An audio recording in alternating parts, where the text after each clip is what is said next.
Welcome to Inside the Firm, a podcast dedicated to small business owners and hosted by entrepreneurs, Alex Gore and Lance Cayko. Each week, they take you on their journey of how to start, run, and grow a business by bringing you inside their architecture and real estate development firm. Get a behind-the-scenes tour of how these business leaders manage their clients and foster company culture while creating new and innovative projects. And now your hosts, Alex Gore and Lance Cayko. Welcome to another edition of Inside the Firm. I'm here with Lance Secret Sauce Cayko. I am Al, your host, Gore. We have a great show for you today. We're going to announce a BIM conference. If you might have heard about it if you are tuned in to this guy, but we'll announce that here in a second. We're going to talk about, obviously, housing and then a cool video to wrap it up. Hell yeah. But before we do that, if you are into improving your firm, go to buildabetterco.com. Check out our 5 steps to increase your profit. And it is a great way to start and a great framework to start improving your business. I need you to also go check out arcat.com because accurate data is crucial, especially in today's business environment. Outdated and inaccurate data leads to turnarounds, delays, and rising costs. With supply chain and staffing issues, these costs and delays can multiply. That's why a resource like arcat.com is so important. Arcat works with manufacturers to keep their data up to date and accurate and offers it to you easily accessible and free.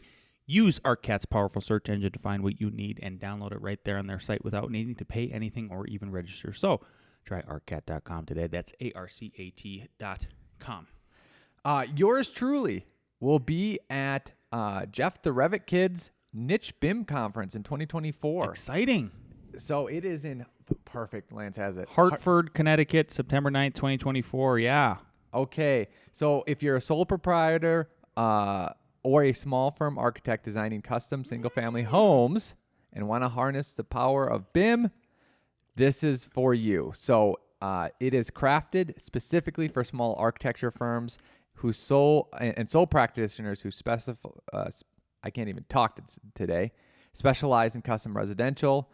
Our goal is to provide you with practical, actionable insights into the technical process that can elevate your projects and streamline your workflow. I will be giving out freebies.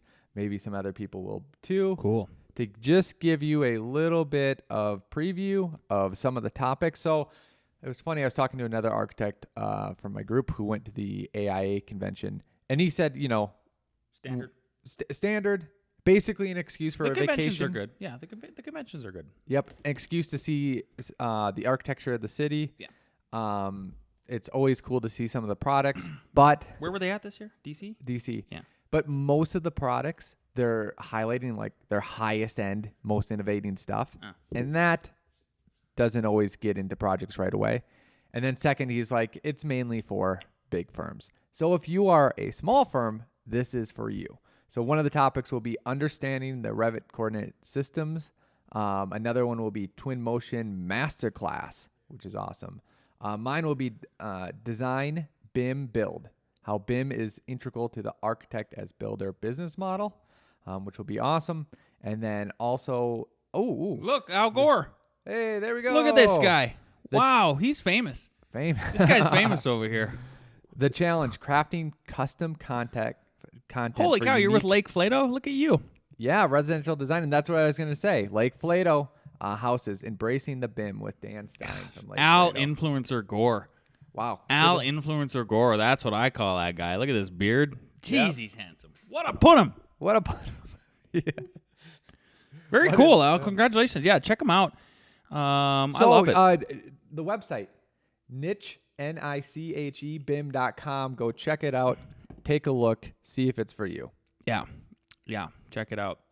Okay, in other news, and there are good friends over at the NAHB. I actually think I'm going to take the leap very soon and join. And I like that. Yep, I think I'm going to do it.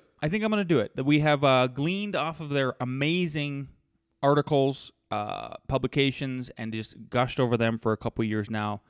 I'm convinced like now is the time to actually do it. I'm seriously, this morning I was like, you know what?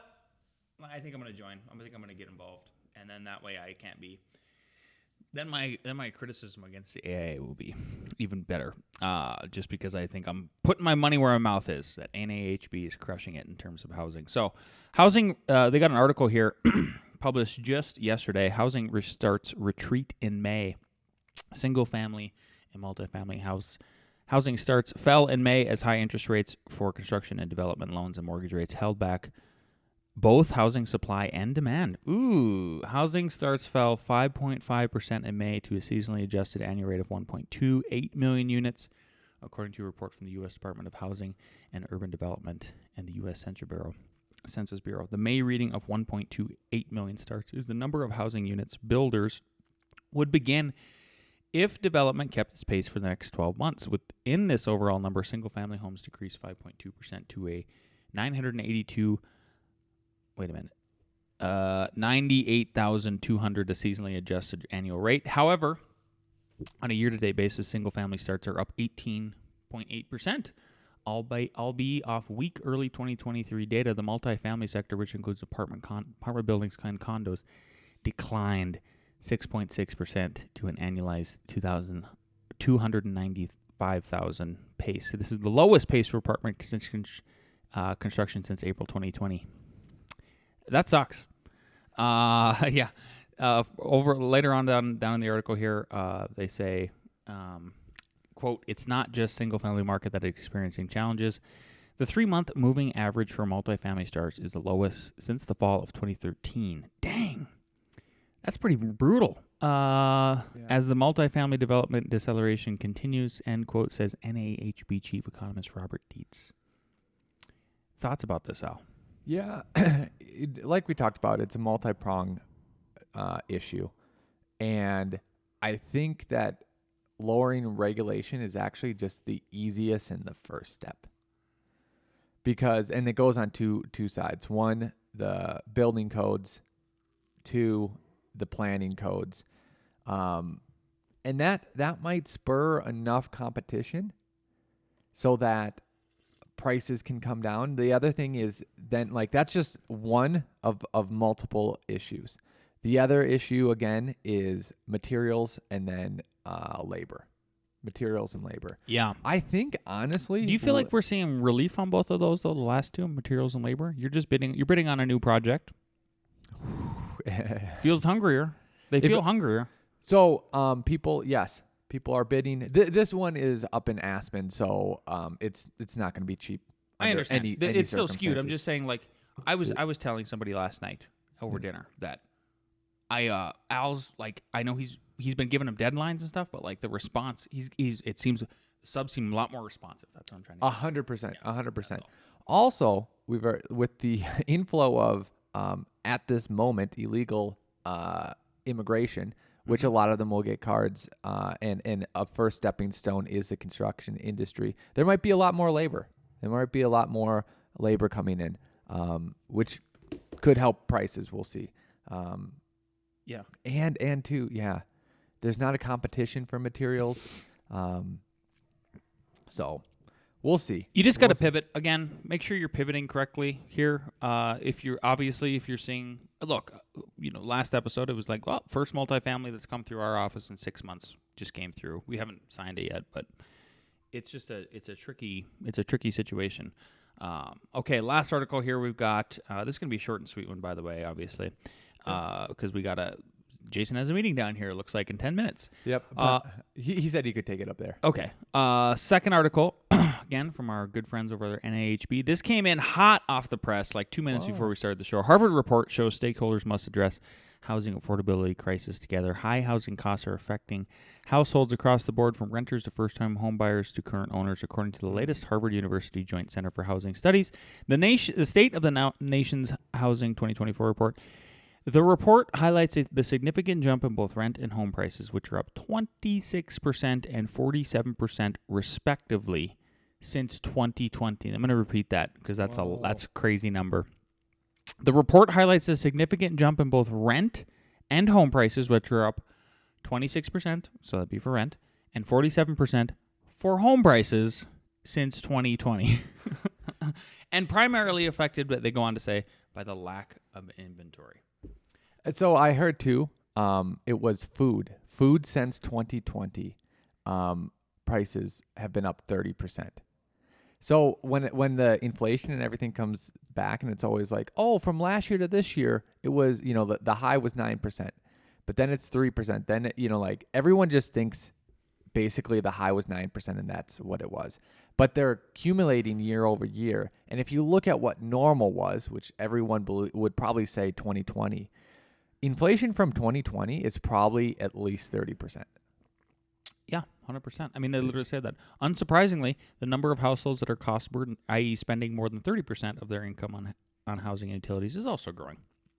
The last thing is pretty positive, actually, which I think this is the sort of positivity we're trying to put in the ether. Al kind of alluded to it also earlier about some solutions, right? Which is addressing these challenges will not be easy, end quote, Herbert noted in a press release, but with concerted efforts by policymakers at all levels of government, together with the private and nonprofit sectors, we'll have the ability to increase the supply of quality, affordable homes and thriving communities. Okay, let's do this. NAHB's 10-point plan to solving the housing affordable crisis. Let's go.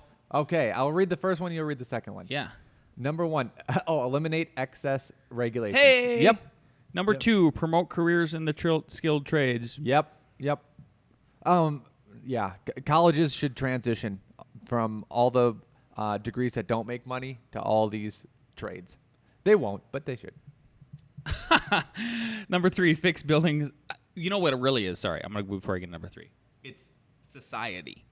We need to just recognize the facts and go, hey, maybe college isn't for everybody, and maybe it should be 4-year degrees, 5 degrees, 6, 7, whatever, all that.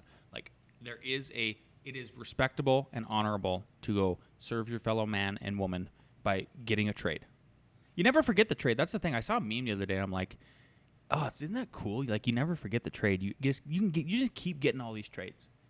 That's what jack of all trades. You know what, too? Somehow we need to come up with another term instead of blue collar and white collar, which basically says like everyone wants to be white. It divides us. It divides us. Yeah. It divides us. Yeah. Okay. If we can think of something, we'll say it. If you can think of something, email us. Get a hold of us. If you've been a long time listener, you know our emails and all that. Okay. Number 3, fix building supply chains and ease costs. Of course, these are bullet points. These aren't prescriptive solutions. Number 4, Lance. Pass federal tax legislation to expand the production of affordable and attainable housing. I like that they included attainable. I think that's like one of the things we've been trying to put in the ether too. Yep. Like there is affordable, which is different than attainable. Attainable means like, hey, I graduated college. I did the right thing by doing something with my life, and maybe I'm a teacher, and I need a house. Yep. Number 5, I think a lot of people that listen can help on this. Overturn ineffective local zoning rules. Sometimes all it takes is talking to the head planning department, giving them ideas, and letting them know that you're active.